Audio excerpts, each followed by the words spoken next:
എല്ലാവർക്കും focus star PSCയിലേക്ക് സ്വാഗതം. ഇന്ന് നമ്മൾ ഡിസ്കസ് ചെയ്യാൻ പോകുന്ന ടോപ്പിക് എന്ന് പറയുന്നത് ടൈപ്പിസ്റ്റ് പോസ്റ്റുകൾ ഇനി കേരള PSC വിളിക്കില്ല, അതുപോലെ തന്നെ ഈ ഒരു പോസ്റ്റ് എടുത്തു കളയാൻ പോവുകയാണ് തുടങ്ങിയ സംശയങ്ങൾ പലരും പ്രകടിപ്പിക്കുന്നുണ്ട്. അതുപോലെ തന്നെ പലരുടെ ഇടയിലും നിലനിൽക്കുന്ന ഒരു സംശയമാണ് ഇത്. അപ്പോൾ ഈ ഒരു പോസ്റ്റിലേക്ക് വരുന്ന ക്വാളിഫിക്കേഷനാണ് ടൈപ്പ് റൈറ്റിംഗ് എന്ന് പറയുന്നത്. ടൈപ്പ് റൈറ്റിംഗ് ഓൾറെഡി പഠിച്ചവരുണ്ടാവും, ഇപ്പോൾ പഠിക്കുന്നവരുണ്ടാവും, ഇനി പഠിക്കാൻ തീരുമാനിക്കുന്നവരുണ്ടാവും. ഇപ്പോൾ നമുക്കറിയാം ജനറൽ PSCനേക്കാളും കുറച്ചുകൂടി കോമ്പറ്റീഷൻ കുറവാണ് ഈ പോസ്റ്റുകളിലേക്ക് വരുന്നത്. അതുകൊണ്ടാണ് പലരും ഈ ഒരു പോസ്റ്റിലേക്ക് ആപ്ലിക്കേഷൻ കൊടുക്കാനും അതുപോലെ തന്നെ ജോലി വാങ്ങാനും വേണ്ടിയിട്ട് കുറേ പേര് വരുന്നത്. അത് സത്യം തന്നെയാണ്. മറ്റുള്ള പോസ്റ്റുകളിലേക്കുള്ള കോമ്പറ്റീഷൻ ഈ ഒരു പോസ്റ്റിലേക്ക് ഉണ്ടാവില്ല. അപ്പോൾ ഈ പോസ്റ്റുകളിലേക്ക് ഇനി നിയമനം ഉണ്ടാവില്ല എന്ന് പറയുന്നതിൻ്റെ സത്യാവസ്ഥ എന്താണ് എന്നാണ് നമ്മൾ ഈ ഒരു വീഡിയോയിലൂടെ ഡിസ്കസ് ചെയ്യാൻ പോകുന്നത്. അപ്പോൾ നമുക്കറിയാം കേരള PSCയിലേക്ക് ഓരോ പോസ്റ്റുകളിലേക്കും ആപ്ലിക്കേഷൻ വിളിക്കുന്നതും നിയമനം നടത്തുന്നതും എങ്ങനെയാണെന്ന് ചോദിച്ചു കഴിഞ്ഞാൽ ഒഴിവുകൾ റിപ്പോർട്ട് ചെയ്യുന്നത് വഴിയാണ് PSC ഓരോ പോസ്റ്റിലേക്കും ആപ്ലിക്കേഷൻ വിളിക്കുന്നത്. അപ്പോൾ ഓരോ സ്ഥാപനങ്ങൾ അവിടെയുള്ള ഒഴിവുകൾ PSCക്ക് റിപ്പോർട്ട് ചെയ്യുന്നത് വഴിയാണ് ഒഴിവുകൾ ക്രിയേറ്റ് ചെയ്യുന്നത്. അപ്പോൾ അതിൽ താൽക്കാലിക ജീവനക്കാരെ എടുക്കുന്ന പോസ്റ്റുകൾ ഉണ്ടാകും. അങ്ങനെയുള്ള പോസ്റ്റുകൾ PSCക്ക് റിപ്പോർട്ട് ചെയ്യുമ്പോൾ അത് PSC നിയമനമായിട്ട് മാറുന്നതാണ്.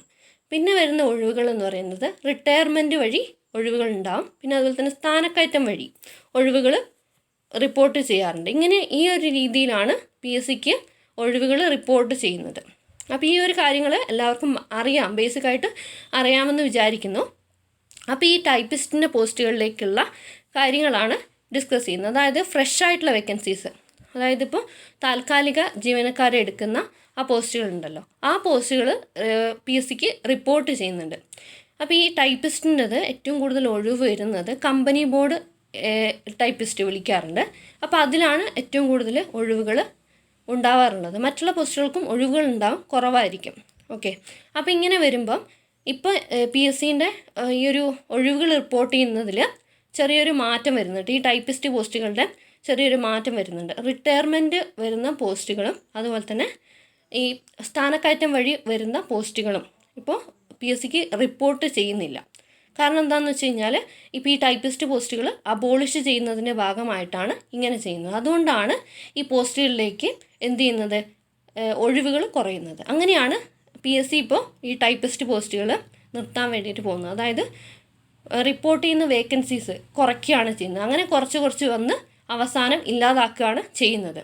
അപ്പോൾ ഇനി എന്തായാലും ഈ ഒരു പോസ്റ്റുകൾ റദ്ദാക്കാൻ കുറച്ച് ടൈം എടുക്കും. എന്തായാലും ഒരു 3-4 കൊല്ലമെങ്കിലും മിനിമം എടുക്കാതിരിക്കില്ല എന്നാണ് എനിക്ക് തോന്നുന്നത്. എത്ര കാലം എടുക്കും എന്നുള്ളത് അറിയില്ല. അപ്പോൾ ഇങ്ങനെയാണ് വരുന്നത്. അപ്പോൾ അതായത് ഈ റിട്ടയർമെൻറ്റ് വഴി വരുന്ന ഒഴിവുകളും അതുപോലെ തന്നെ സ്ഥാനക്കയറ്റം വഴി വരുന്ന ഒഴിവുകളും ചില സ്ഥാപനങ്ങൾ റിപ്പോർട്ട് ചെയ്യുന്നില്ല.